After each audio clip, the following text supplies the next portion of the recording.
Name the animal quiz. What are these animals called in Igbo?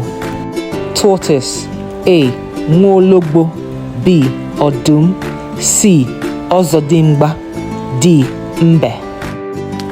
Correct. D. Mbe. Giraffe. A. Ewi. B. Atu. C.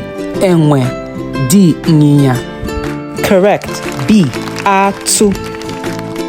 Monkey. A. Ewi. B. Mbe.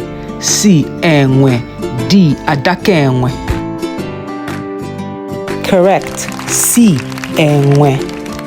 Rabbit. A. Utobo. B. Odum. C. Ewi.